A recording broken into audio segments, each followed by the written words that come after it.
இந்த புலம்பெயர் தேசங்கள்ல இருக்கிற முன்னாள் போராளிகள் அவையில எல்லாம் வந்தாலும் எப்படி ஒரு உரிமையாக்கும் பிடுங்க வேண்டாம். அவங்களோட போராளிகளை இங்க வர்றதுக்கு அனுமதிங்க வேண்டாதான் அதோட அர்த்தம். நீங்க ஒன்றுமே செய்ய வேண்டாம் அவங்களுக்கு, அவங்கள விடுங்க இங்கன்றதான். அப்ப உண்மையாவே அவர் அரசாங்கத்தின் கைக்கூலின்னு சொல்றாங்களுக்கு நாங்கள் இதுகளை எல்லாம் யோசிக்கணும். இப்படி எல்லாம் ஒருத்தன் போய் அதுல அந்த உணர்வு பூர்வமா கதைக்கிற விஷயங்கள் எவ்வளவு ஆழமான மனசுல இருந்து வருதுன்றத அந்த கதையில நாங்க கேட்கலாம் உண்மையா. இப்ப இன்னொரு விஷயம் என்ன, இதுல நாங்க தெளிவத்தின் கைக்கூலி அச்சுனான்னு சொல்லி விமர்சிக்கிறார்கள். இன்றைக்கு பாருங்க, இந்த புலம்பெயர் தேசத்துல இருந்து காசை வாங்குறாங்க எல்லா கட்சிகளும்.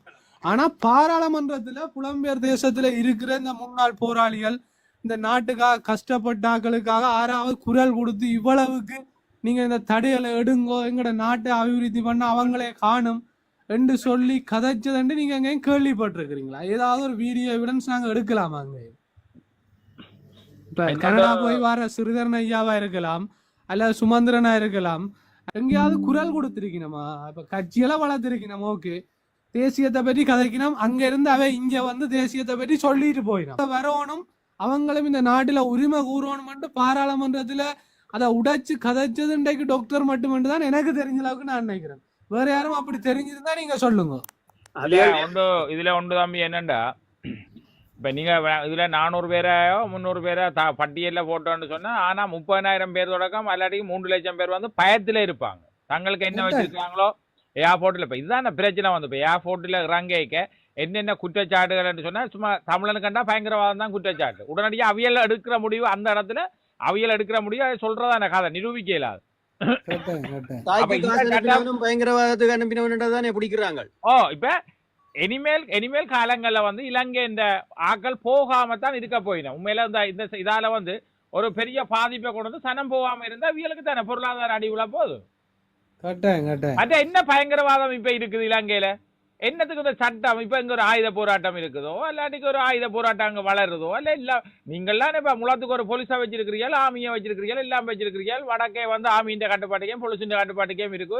ஒரு ஆர்ப்பாட்டம் பண்றதை விட, ஆர்ப்பாட்டம் பண்றாக்களை விட அதுக்கு கலெக்டருக்கு வர போலீஸ் கூட, ஆமி கூட, முலத்துக்கு முலம் இருக்கிறீர்கள். காடு முழுக்க உங்களோட கைக்குள்ள, காட்டுக்குள்ளே எல்லாம் புத்த கோயில் வச்சுக்கிறீங்க, காட்டுக்குள்ளே எல்லாம் வந்து நீங்க பெரிய ராட்சியமே நடத்துறீங்க. எல்லா முள்ளுக்கள் எல்லாமே இருக்கு. இனி என்னத்துக்கு உங்களுக்கு இந்த 15 ஆண்டுகளுக்கு பிறகு என்ன 1.5 தசாப்த காலமாக இன்றைக்கு நீங்கள் இப்பவும் பயங்கரவாத சட்டத்தை போட்டுட்டீங்கன்னா தமிழனை ஒடுக்குற கிடைச்சான அந்த தமிழர் இலங்கைக்குள்ள வந்து முன்னேறிடக்கூடாது, பணங்கள் அனுப்பி பெரிய இதுகள் ஒன்றும் செய்திடக்கூடாதுன்ற நோக்கங்கள் தானே உங்களுக்கு. ஆனா நாடு முன்னோரோட மட்டுமே யோசிச்சிருந்தோம்னு சொன்னா அந்த பயங்கரவாத சட்டம் சவையற்ற பிரச்சனை. அட்லீஸ்ட் ஒரு 6 மாதம் 1 வருஷத்துக்காவது நீங்கள் நாங்கள் இதுகளை பார்த்து செய்கிறோம், தற்சமயத்துக்காக பயங்கரவாத சட்டத்தை அமலுக்கு எடுத்து விடுறோம், ஏதாவது ஒன்று செய்யுங்கப்பா. இவங்க ஆக வேர்டு மண்டலம் செய்யறாங்க, மீண்டும் ஒன்று சனத்திட்ட போட்டு மண்டைக்கு என்ன செய்ய, நீங்க நாங்க வந்து கொஞ்ச காலத்துல இதெல்லாம் எடுத்துருவோம் தானே சொன்னீங்க எல்லாம் செய்த நீங்க ஒன்றுமே செய்ய இல்லை, சொன்ன வாக்குறுதி ஒன்றுமே நிறைவேற்ற இல்லை. பயங்கரவாத தடை சட்டம் யாருக்கு போடணும்னா ஜேவிபிக்கு போடுங்க, மஹிந்தாட ஆக்களுக்கு போடுங்க. ஏன்னு சொன்னா இந்த கோட்ஸ்ல குண்டு வைக்கிறாங்க, சிங்கள கட்சிகளுக்கு போடுங்க, அங்க இருக்கு பிரச்சனைக்குரிய கட்சிகள், அதுகளை போட்டு அதுகளை கொஞ்சம் சரி செய்யுங்க. அதை விட்டுட்டு சும்மா தமிழ்ல இந்த வடகிழக்குல ஒரு பிரச்சனை நடக்காத இடத்துல இருக்கிற ஆக்களுக்கும் அங்க நடந்த எல்லாத்தையும் முடிச்சிட்டோம்னு சொல்றீங்க, சர்வதேசத்துக்கு ஏதோ எல்லாம் காட்டுறீங்க, புரியனதுக்கு பயங்கரவாதம். அத வடிவா உடைச்சு கதைச்சிருக்கிறாரு. இன்றைக்கு உண்மையாவே அரசாங்கமே அந்த இன்றைக்கு ஆடி போயிருக்கும். எப்படின்னு சொன்னா இதுவரைக்கும் இப்படி யாரும் கேள்வி கேட்டிருக்க மாட்டாங்க, அதான் உண்மை. இப்ப யாரெண்டாலும் போய் கேள்வி கேட்டுட்டு இப்படி காரசாரமா அக்கா கதைக்க போறீங்களா? இல்ல டாக்டர் சொன்னவர் இன்றைக்கு நீங்க வந்து எங்கட தலைவர் தான் நீங்க பயங்கரவாதி என்று சொல்றீங்க. நீங்க அங்க வேற ஒரு சிங்களவன் பேரை சொன்னவர், அவர் அந்த ஏதோ ஒரு ஏதோ இடத்துல ஒரு பிரச்சனை பண்ணினா அவனுக்கு போயிட்டு நீங்க பயங்கரவாதி என்று சொல்லுங்க பேசினவர்.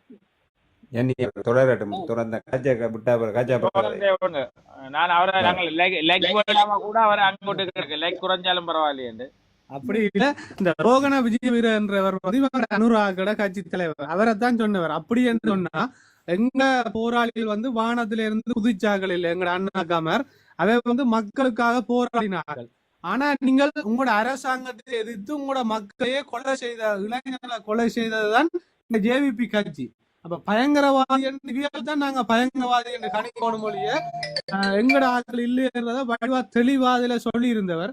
அதை விட டாக்டர் சொன்னவர் சரியான ஒரு காரசாரமாகவும் கருத்தாகவும் கதைச்சவர். எவ்வளவு அவருக்கு அந்த குறிப்பிட்ட டைமுக்குள்ள அவ்வளவு விஷயத்தை கதைச்சு முடிக்கும். இப்ப சில நேரங்கள்ல நாங்க அந்த நூல்ல பிடிச்சி பிரயோஜனப்படுறது டாக்டரை, ஆனா உண்மையாவே நாங்க பிரயோஜனங்களோட கொடுக்கப்படுற 12 நிமிஷத்துக்குள்ள அவர் கொண்டு வர எல்லா விஷயத்தையும் கதைக்கும். நீங்க யோசிச்சு பாருங்க, இன்றைக்கு அவர் கதைச்ச ஒரு வார்த்தை கூட வீணான வார்த்தைகள் ஒன்றும் அங்க கதைக்க. அவர் கேட்கிறார், நீங்க ஏன் மைக்கோ ஆஃப் பண்றீங்க? ஒரு விஷயம் கதைக்க வரைக்கும் ஏன் மைக்கோ ஆஃப் பண்றீங்க? ஒருத்தனை விசரணை சொல்றதுக்கு அனுமதிக்கிறீங்க, ஆனா நான் ஒரு விஷயத்த கதைக்க வரைக்கும் மைக்கோ ஆஃப் பண்றீங்க, ஏன் பயமான்னு சொல்லி கேட்கிறேன். ஏன் எனக்கு பயப்படுறீங்க? நீங்க கணக்கு அறிக்கையெல்லாம் நான் சரியா கணக்க கேட்டுருவேன் பயப்படுறீங்களா என்று சொல்லி கேட்கிறேன். அப்ப பாராளுமன்றத்துக்குள்ள இன்றைக்கு ஒரு விஷயத்த தமிழ் மக்களும் எங்கட கடந்த கால போராளிகளும் எவ்வளவோ தியாகங்களுள்ள நிறைய ஆதங்கங்கள் இருக்கு. சில நேரங்கள்ல பயம் இருக்கும். ஏன்னா கடந்த காலங்கள்ல அரசியல்வாதிகள் கொடுத்த வாக்குறுதிகள் நிறைவேற்றிகள் அவையில நம்பிக்கை அனுப்பினவே அவைக்கு ஒரு பயம் இருக்கும், ஒரு மாற்றம் இருக்கும். ஆனா ஒரு விஷயத்தை நாங்க விளங்கி கொள்ளணும், சந்தர்ப்பமே கொடுக்காம ஒருத்தனை அடிக்க வைக்கிடக்கூடாது. இப்ப டாக்டருக்கு வந்து 2வது சந்தர்ப்பம் இந்த 12 நிமிஷம் கதைக்கிறதுக்கு கட்சி தலைவர்களுக்குரிய கதை பேச்சு சந்தர்ப்பத்துல 2வது தரம் கிடைச்சிருக்கு. 2 தரமும் அவர் தன்னுடைய சொந்த பிரச்சனையே கதைக்கல. அதை நாங்க விளங்கிக் கொள்ளணும். ஒருத்தருக்கு நாங்கள் நடக்க விடாம அவன் ஓடையில நடிக்கிறது புள்ளியானது. இன்றைக்கு நீங்க பார்த்திருக்கணும், அவர் கிடைச்ச 12 நிமிஷத்துல இன்னும் 2 நிமிஷம் எக்ஸ்ட்ரா எடுத்து 14 நிமிஷம் உண்மையாவே யாரெல்லாம் அவரை விமர்சிக்கிறோமோ, யாரெல்லாம் அவரை கூடாது, அவர் சிங்களத்தின் கைக்கூலி அரசாங்கத்தின் கைக்கூலி என்று சொல்றாங்களோ அவங்களுக்காக தான் இன்றைக்கு அரவாசி நேரம் கதைச்சவர். உண்மையாக அவருக்கு ஒரு நிதி ஒதுக்கப்பட்ட விஷயத்துல அவர் வடிவா கணக்கு பார்த்து நான் ஒரு விஷயத்த புரிஞ்சு கொள்ளணும், இந்த கணக்கு எந்த அரசியல்வாதியும் எங்கட தமிழ் தேசியத்தை கதைக்காங்களும் பார்க்கல. அவர் அந்த புத்தகத்தை கொண்டு போய் புல்லா படிச்சு அதுல எத்தனை சதவீதம் எங்கட மக்களுக்கு ஒதுக்கி இருக்கிறான், எத்தனை சதவீதம் மக்களுக்கு ஒதுக்கி இருக்கணும்ன்றத வடிவா பார்த்து நீங்க பிச்சை போடக்கூடாது. எங்கட வரலாறுகளை வடிவாக சொல்லி எங்கட வரலாறுகளை தெளிவுபடுத்தி அந்த அரசாங்கத்துக்கு அங்க இருக்கிற பாராளுமன்ற உறுப்பினர்களுக்கு சிங்கள மக்களுக்கு இப்ப இந்த வகையில பேசப்பட நாங்க அரசியல் சரியா செய்யலாம். எங்கட உரிமையை பெற்றுக்கொள்றது நகர்த்த தெரிய வரும்.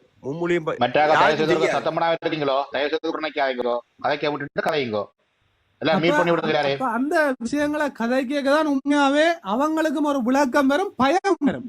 இப்ப நான் அழிச்சனி என்றதை விட கணக்கு வழக்குல காட்டி இங்க வா, நீ சிங்கள மக்களுக்கு எவ்வளவு ஒதுக்கி இருக்கிற, எங்கட தமிழ் மக்களுக்கு எவ்வளவு ஒதுக்கி இருக்கிற, எத்தனை சதவீதம் ஒதுக்கி இருக்கிற, நீ ஒதுக்கி இருக்கிறேன்னு இன்றைக்கு தமிழ் மக்கள் என்ன சொல்லினோம், என்ன நினைப்பினோம், என்பிபி அரசாங்கம் ஒரு பெரிய ஒதுக்கீட்டு எங்களுக்கு செய்யிட்டு அன்றைக்கும் சுரேஷன் வடிவா விளங்கப்படுத்தினவர் இவ ஒதுக்கின சதவீதம் சரியான குறைவு. அப்ப டாக்டர் அதை சரியா ஆராய்ஞ்சு போடு இன்றைக்கு போய் சரியான முறையில கேள்வி எழுப்பி இருக்கிறார், நீ என்ன பிச்சையா போடுற எங்களுக்குன்னு சொல்லி. இப்படி எந்த பாராளுமன்ற உறுப்பினராவது அங்க போய் கேட்டிருக்கணுமா, அல்லது எங்கேயாவது போய் அரசாங்கத்தை விமர்சிக்கணுமா?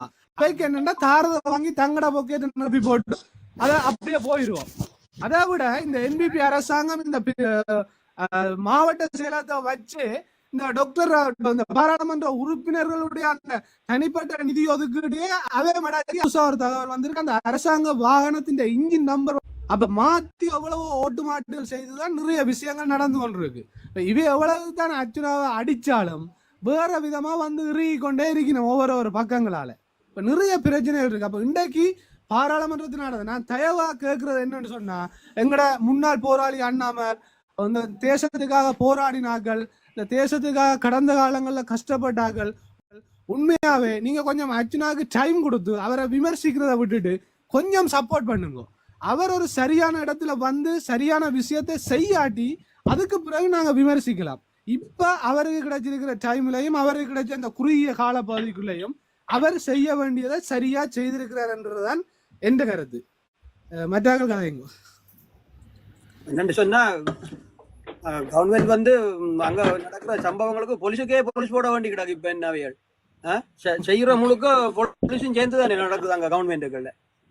அதை விட இன்றைக்கு அவர் சொல்றார், இவற்ற சட்டவ ஆலோசகர் மைந்தா மஹிந்தாவிட்டையும் கோத்தாவிட்டையும் அரசியல் எப்படி செய்யறான்னு கேட்டு படிக்கட்டான். ஆக்கி விட்டதே நீங்கள் இவங்களை யாரு பாதாள கோஷ்டிய. அப்ப பிறகு என்னண்டு நீங்கள் சொல்லுவீங்க அவங்கள்ட்ட கேட்டு படி என்று சொல்லி. இதுல என்னென்னு சொன்னால் இனியும் டாக்டர் அர்ஜுனாவை விமர்சிக்கிற ஆக்கள் என்று சொன்னால் நிச்சயமா அரசாங்க ஆதரவான ஆக்கள் அல்லாட்டிக்கு அரசாங்க புலனாய்வால அனுப்பப்பட்ட ஆக்களாத்தான் 100% இருக்கு. இதுல மாற்று கருத்தே இல்லை. இனி இப்படியான இதுகளுக்கு பிறகு விமர்சிக்க வலிக்கிறேன்னா உங்களுக்கான காரணம் என்ன? விமர்சிக்க வேண்டிய தேவை என்ன? என்ன செய்ய இல்லை உங்களுக்கு? ஆர் இப்போ டாக்டர் கதைச்ச அளவுக்கு இன்றைக்கு ஆர் உள்ள தூரத்தை வச்சு கதைச்சிருக்கணும், ஆர் இந்த பிரச்சனைகளை முன்னடிக்கணும் செய்யணும். இன்றைக்கு எல்லாம் உங்களுக்கு யோசிச்சு கொண்டு நீங்கள் ஒன்று இருந்தவை எல்லாரும் 1500 மில்லியன் 1000 பில்லியன் எல்லாம் காய்ச்ச உடனே அந்த தான் வடிவா உங்களுக்கு புள்ளி வரதாட சொல்லி கிடக்கு எவ்வளவு பிச்சை காசுன்னு சொல்லி. அப்ப அவ்வளவு காசை தான் எங்களுக்கு இப்பவும் பே காட்டுப்பட அதை மில்லியன் என்ற பேர்ல அதை கொஞ்சம் மாற்றணும். இந்த மில்லியன் என்ற பேரை மாற்றி நீங்கள் அதை கோடிக்கு கொண்டு வாங்க. அப்ப சனங்களுக்கு விளங்கும் இவ்வளவு தானே எங்களுக்குன்னு சொல்லி. அப்ப இதைத்தான் அரசாங்கம் செய்து போட்டு மேல தூக்கி காய்ச்சோண்டுக்கு நான் வந்த ஆண்டே உடனடியாக மறுத்து நான் சொன்னான் வந்து இதெல்லாம் ஒரு காசே இல்லை உதன்னு சொல்லி. அப்ப என்னன்னு சொன்னா அதை இதெல்லாம் வச்சு காட்டுறது மில்லியன் கணக்கெல்லாம் அவை அப்படி செய்தா அப்படி உண்மையில அரசாங்கம் எங்களுக்கு செய்கிற முழுக்க பாட்டு கொடுமை தான் செய்யுது. இப்ப என்ன சொன்னா எங்களுக்கு மீண்டும் மீண்டும் மீண்டும் எங்களோட மக்களை நாட்டுக்குள்ள விரைவிடாம பயங்கரவாத தடை சட்டத்தை நீங்கள் போடுறீர்கள். அதனால எங்களோட மக்கள் மீண்டும் நாட்டுக்குள்ள விரையிலாது. அதை மக்கள் இல்லை இப்ப எல்லாருமே பயப்படுவாங்க. நீங்க நாட்டுக்குள்ள போன இவ்வளவு பேருக்கும் போட்டுருக்கிறீங்க. மிச்ச பேரை நாட்டுக்குள்ள போனோம்னா நீ இப்படி இப்படி செய்தீங்கன்னு சொல்லி போட்டுக்கொண்டே உள்ள போட்டா அப்ப நீங்கள் இப்படி செய்யறதால என்ன நாட்டுக்குள்ளே ஆக்கள் வருங்க. நான் இது கதைக்கிற ஒரு பொதுமகனா கேட்கிறேன். நாங்க கேட்கறது ஒரு பொதுமகனா. அப்ப என்னென்ன நாடு எப்படி வளரப்போகுது, எப்படி நீங்கள் இதெல்லாம் சீரமைச்சு கொண்டு போக போறீங்க? அப்ப அதான் இங்க இருக்கிற போராளி அண்ணாக்கள் தம்பியாக்கள் வடிவா ஜோசிங்க இது எல்லாரையும் நான் சொல்லல, சில குறிப்பிட்ட ஆக்கள் வந்து அரசாங்கத்துக்கு ஆதரவா பிரச்சாரம் தான் நீங்கள் இப்ப டாக்டர் அர்ஜுனாவை எதிர்க்கிறேன்னு யோசிக்கணும், மறக்காதீங்க. ஆனா கூடுதலான ஆக்கள் நீங்கள் உண்மையில பல பேர் எல்லாம் வந்து மனம் திருந்து இல்ல அர்ஜுனா செய்கிறது வந்து இப்போதைக்கு அவர் தான் எங்களுக்கு தலைமையா இருக்கிறார், செய்கிறது அவர் செய்கிற ஒவ்வொன்றும் சரி என்று சொல்லி கொண்டு இருக்கிற சகோதரர்கள் எல்லாருக்கும் உண்மையில என்னென்னு சொல்றேன் நன்றி தான் நான் சொல்லிக் கொள்ளுவேன். நன்றி என்ன இல்லை, இது எங்களுக்கு தானே இப்ப எனக்குண்டா இது எங்களுக்கு இது எல்லாருக்கும் சேர்த்து தானே அவர் ஒரு தலைவர் நான் கத்துறாரு வந்து எல்லாருக்கும் பொதுவானதா. இதுக்கு நன்றி சொல்ல தேவையில்லை. நாங்கள் எங்களோட உணர்வோட எங்களோட உணர்வுகளை அல்லாட்டிக்கு எங்களோட இதுகளை பொறுப்புணர்வுகளோட ஒரு கதைகளையும் இனிமேல் கதையுங்க இதன்னுங்க எல்லாரும் ஒன்று சேர்ந்து ஒரே நின்றியல் என்று சொன்னா எங்களுக்கு வெற்றி என்றது 100% நிச்சயம். வந்து நாங்கள் நெடுக இதைத்தான் சொல்ல மாகாண சபையை விட்டுறவே கூடாது. நீங்க மாகாண சபையை விட்டியலோ அடுத்த 3 மாதத்துல மாகாண சபை அதாவது அவன் வந்து ஜனாதிபதி தேர்தலில் வந்து ஜனாதிபதி தேர்தல் வரைக்கும் அவங்களோட நோக்கம் என்னவா இருந்தேன்னு சொன்னால் அதாவது வந்து ஜனாதிபதியும் 25 பேர் சேர்ந்த எம்பிமாரோட நாட்டை ஒரு வருஷத்துக்கு ஆண்டுதான் பாராளுமன்றத்தை கலைக்கிறதா தான் இருந்தது. ஆனால் அவன் வெற்றியின் ஜனாதிபதி தேர்தல் வெற்றியின் பெருமிதம் வந்து அவனோட வெற்றியின் என்னென்னு சொல்றது அந்த வெற்றியின் உயர்வு வந்து ஒன்றை கொண்டு வந்து என்னன்னு சொன்னா உடனடியாக பார்லிமெண்ட்டை கலைச்சு 3 மாதத்துக்குள்ள பாராளுமன்ற தேர்தலை வைக்கிறது. அதே மாதிரி அவன் வச்சான். அதே மாதிரி இப்ப என்னதுக்கு மாகாண சபையை பற்றி வாய் துறக்காம இருக்கிறாங்க. இந்த பிரதேச சபையை பார்த்து பிரதேச சபையில அரசாங்கத்துக்கு வந்து கூடுதலான ஓட்டுரிமைகள் கிடைக்குமாக இருந்து என்று சொன்னால் அடுத்த 2-3 மாதம் இந்த வெற்றி கலைப்பில உடனடியாக அங்க இது வரும் மாகாண சபை வரும். அப்ப எல்லாத்தையும் மக்களுக்கு நாங்க கொடுத்துட்டு இருக்கக்கூடாது. தமிழாக்கள் உங்களை நம்பவே என்னென்னு நம்புறீங்களா, என்ன செய்தக்காண்டி நம்புறீங்களா அதானே கேட்கிறேன். என்ன செய்தது அப்ப ஏன்னு வியல்காண்டி நாங்கள் கதைக்கணும், என்னதுக்காண்டி அரசாங்கத்துக்கு அப்ப ஆதரவா கதைக்கிறாங்க, என்ன செய்துட்டீங்க? மீண்டும் மீண்டும் எங்கட தமிழ் மக்களை கொண்டு வந்து பயங்கரவாதம் பண்ணி தமிழ் மக்களை கொண்டு வந்து ஒடுக்குறீங்க. ஒரு போராளிகளுக்கு ஒரு விடுதலை இல்லை, அல்ல எங்களுக்கான ஒரு பெரிய இதுகளை நீங்க செய்து தர இல்லை, சொன்ன வாக்குறுதிகளை நீங்க நிறைவேற்ற இல்லை. அப்புறம் என்னதுக்கு இப்ப விளங்கிட்டு தானே எல்லாருக்கும். சரி கதை கொண்டா சுரேஷன் இதுல என்னன்னு சொன்னா அந்த தவா நவான்னு சொல்லி ஒரு ஆள் வெளிக்கொண்டு இருக்கிறீங்க. என்ன பிரச்சனைன்னா நீங்கள் வந்து ஒரு விஷயத்த கவனமா பார்க்கணும். இன்றைக்கு நடந்த விஷயத்த மட்டும் நீங்க கதைச்சு கொண்டிருக்காதீங்க. ஜனாதிபதி தேர்தலில் அர்ச்சுனா எப்படி உருட்டினவர்ண்டா ஜனாதிபதி தேர்தலுக்கு முதல் அர்ச்சுனா ஒரு அரசியல் கட்சி சார்ந்த ஆள் இல்லை. அவருக்கு வந்து ஒரு தேடல் ஒரு தெரிவுன்றது இருந்திருக்கணும். அவர் கட்டாயம் தேடி பார்க்க வேண்டிய தேவை இருந்தது. அவர் ஓட்டே போடாத ஒரு ஆள், 35 வயசு மட்டும் எலெக்ஷனுக்கு ஒரு வாக்களிக்காத ஒருவர், எந்த கட்சியும் சாராத ஒருவர். அப்ப அவருக்கு கட்டாயம் ஒரு தேவை இருந்தது. என்னன்னு சொன்னா யாரை தெரிவு செய்யறது. ரணிலிட்ட போய் பார்த்தார், அவற்ற உண்மை முகம் தெரிய வந்துச்சு. சஜித்திட்ட போய் பார்த்தார், அவற்ற உண்மை முகம் தெரிய வந்துச்சு. கடைசியா அனுராட்ட போய் பார்த்தார். ஓகே, இது ஒரு சாதாரண மனுஷன் கூட செய்யலாம். இப்ப நீங்கள் கடந்த காலங்கள்ல தமிழரசு கட்சி எந்தெந்த கட்சியை ஆதரிச்சதுன்னு கொஞ்சம் யோசிச்சு பாருங்க. எல்லா அரசியல் கட்சிகளையும் சிங்கள கட்சிகளையும் தெரிஞ்ச அறிஞ்ச ரணில் நரியன்னு தெரிஞ்ச தமிழரசு கட்சி எத்தனை தரம் ரணிலோட போய் சேர்ந்திருக்கு. அத மாதிரி மைத்திரியோட எத்தனை நேரம் போய் சேர்ந்திருக்கு. அத மாதிரி மஹிந்தாவோட எத்தனை நேரம் போய் சேர்ந்திருக்கு. அப்ப நீங்க ஒரு விஷயத்தை யோசிக்கணும். இவ்வளவு விஷயம் நடந்த பிறகு நீங்க விமர்சிக்க வாரீங்கண்டா, இன்னும் நீங்க அந்த வீட்டுக்குள்ள இருந்து சுமந்திரனா சிறிதரனா தலைவர் என்றே தெரியாத முடிவெடுக்க தெரியாத நீங்கள் அர்ச்சுனாவை பற்றி விமர்சிக்கிறதுக்கு இங்க வராதுங்க. புலம்பெயர் தேசத்து மக்களை அவர் எப்பயுமே வெறுக்கல. மற்றது அவர் புலம்பெயர் தேசத்து மக்களுக்காக தன்னுடைய கொள்கைகளையோ அல்லது தேசியத்தையோ விற்கிறதுக்கோ அல்லது தனக்கு சுயநலத்துக்காக புலம்பெயர் தேச மக்களை அவர் ஏற்றுக்கொள்ளல அல்லது அவர்களை தேடி போகல. அவைகள் அவரை விரும்பினம். ஏனென்று சொன்னா அவங்களுக்கும் ஒரே நோக்கம்தான். புலம்பெயர் தேசத்துல இருக்கிற முன்னாள் போராளிகளா இருக்கட்டும் அல்லது புலம்பெயர்ந்து வாழுகிறங்கிற தமிழ் மக்களா இருக்கட்டும், அவைகளுக்கும் ஒரே நோக்கம்தான். அர்ச்சுனாக்கும் ஒரே நோக்கம்தான். தமிழ் மக்கள் நிம்மதியாகவும் இந்த தலைவர் எதை விரும்பினாரோ, முன்னாள் போராளிகள் கடந்த மாவீரர்கள் என்னதையெல்லாம் விரும்பிச்சினையோ அதையெல்லாம் நிறைவேற்றணும்ன்றதுதான் புலம்பெயர் தேசத்து மக்களோட நோக்கமும் அங்க இருக்கிற அர்ச்சுனாவோட நோக்கமும். அதால புலம்பெயர் தேசத்து மக்கள் இங்க இருக்கிற ஆட்கள் எல்லாருமே அர்ச்சுனாவை விரும்பின. வேணண்டா அவர் தான் துணிவா இந்த இன்றைக்கு பாராளுமன்றத்துல கதைச்ச மாதிரி எப்பவுமே இருக்கக்கூடியார். ஏன் சிறிதரனை நம்ப முடியாம போயிட்டு கயேந்திரகுமாரை நம்ப முடியாம போயிட்டு இவேட்டு எல்லாம் அந்த பொறுப்புகளை அவ கொடுத்து பார்த்தவ. சரியா, எவ்வளவோ லட்சக்கணக்கான கோடிக்கணக்கான நிதிகளை கொடுத்தவ.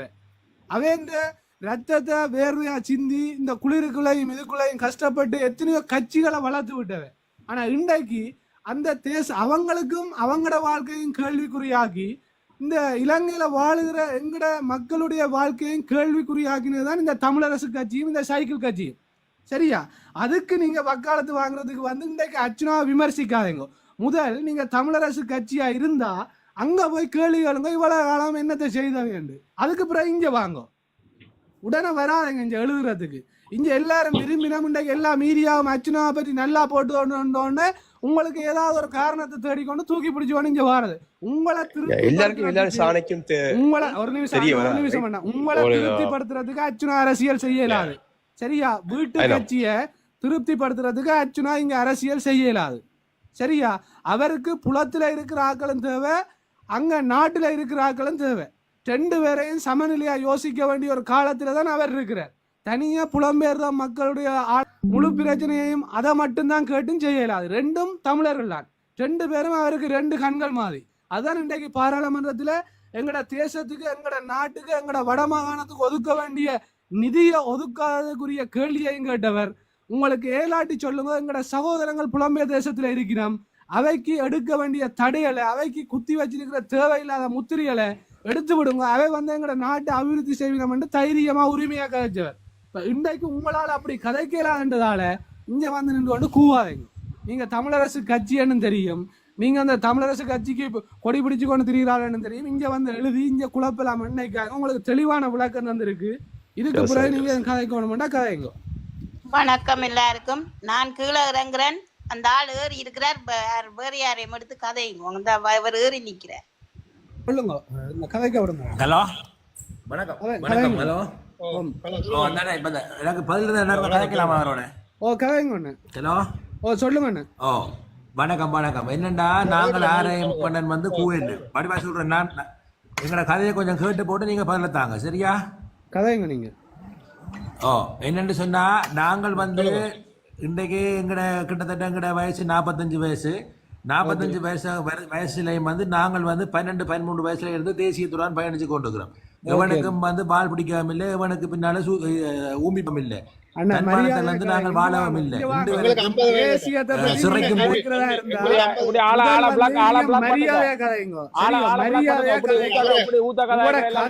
தேசியத்தை நோக்கி பயணிக்கலன்னு காட்டுது. சரியா, உங்களுக்கு ஒரு அடிப்படை அறிவு கூட இல்ல. நீங்க எப்படி தேசியத்தை பெற்றுக் கொடுக்க போறீங்க?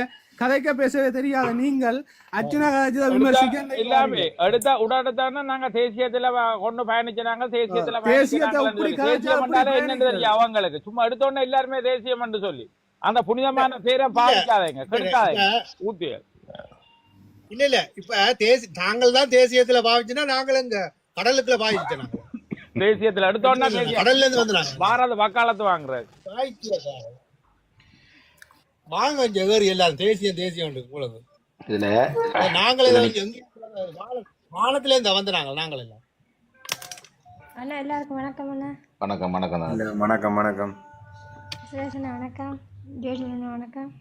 சீசண்ணா எல்லாருக்கும் வணக்கம். வணக்கம் வணக்கம் வணக்கம். சரி, நான் ஒரு விஷயத்த சொல்றேன்.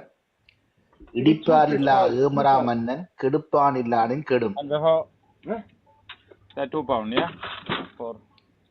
இதுன்ற அர்த்தம், ஒரு நாட்டுல அரசன், அந்த அரசனுக்கு இருக்கிற மந்திரி, இந்த மந்திரியானவன் அரசன் படுற தவறுகளை பிழைகளை சுட்டி காட்டி தக்க நேரத்துல ஒரு தகவலை அந்த விஷயத்தை செய்யாவிட்டால் அந்த நாடு தானாகவே அழிஞ்சு போயிடும். இன்னொரு நாடு படையெடுத்து அழிக்க வேண்டிய தேவை இருக்காதுன்றதான் இடிப்பார் இல்லா ஏமரா மன்னன் கெடுப்பான் இல்லானின் கெடும் என்ற ஒரு வார்த்தை திருக்குறள் என்ற அர்த்தம். இன்றைக்கு எங்களுக்கு கிடைச்சிருக்கிற பாராளுமன்ற உறுப்பினர் அர்ச்சுனா எந்தெந்த நேரங்கள்ல எந்தெந்த விஷயங்களை இந்த அரசா இருக்கட்டும், தனிப்பட்ட அதிகாரிகளா இருக்கட்டும், சமூகமா இருக்கட்டும், சார்ந்த விடயங்களாக இருந்தாலும் எடுத்து உரைத்து தன்னுடைய பதவி முக்கியம், தன்னுடைய பாராளுமன்ற உறுப்புரிமை முக்கியம் என்ற சிந்தனையில இல்லாமல் இந்த மக்களிட நலன் சார்ந்த சிந்தனையோடு இருப்பதனால்தான் அவர் இந்த சிந்தனைகளுக்கு தகுதியான ஒருவராக இன்றைக்கு பாராளுமன்றத்தில் இருக்கிறார். அப்ப எனக்கு இந்த பதவி வேணும், இந்த பதவியை காலம் வரைக்கும் வச்சிருக்க வேணும், ஒரு மந்திரியா இருந்து கொண்டு அரசன் செய்யற எல்லா அந்த நாடு எப்படி இல்லாம போயிடுமோ அது மாதிரிதான் இன்றைய இந்த பாராளுமன்ற உரையும் இந்த திருக்குறளுக்கு அமைவாகத்தான் மிகச் சிறப்பாக நான் ஏற்கனவே பல இடங்கள்ல பல களங்கள்ல ஆரம்ப காலங்களும் சொல்லியிருக்கிறேன். எங்களோட சமூகத்துக்கு கிடைச்சிருக்கிற ஒரு தனித்துவமான ஒருவர் அறிவிதி எங்கட அடுத்த தலைமுறை, அதாவது தொழில்நுட்ப ரீதியாக கல்வி சமூகம் சார்ந்த ஒரு கட்டமைப்பு எங்கள்கிட்ட உருவாக்கப்பட்டால்தான் எங்கட இதுக்கு ஒரு தக்க உதாரணம் மதிப்புக்குரிய பாராளுமன்ற உறுப்பினர் அர்ச்சுனா. மற்றவற்றை நான் அறிவு இல்லைன்னு சொல்ல வரையில, ஆனால் இந்த சிந்தனைகளை எங்க கொண்டு வரணும், எப்படி கொண்டு வரணும், இந்த பாராளுமன்ற தொகுப்புடையெல்லாம் எடுத்து வச்சு ஆய்வு செய்யக்கூடிய நுண்ணறிவு திறனும் ஆளுமையும் ஆற்றலும் அவர்கிட்ட ஒருங்கி அமைக்கப்பட்டிருக்கின்றது.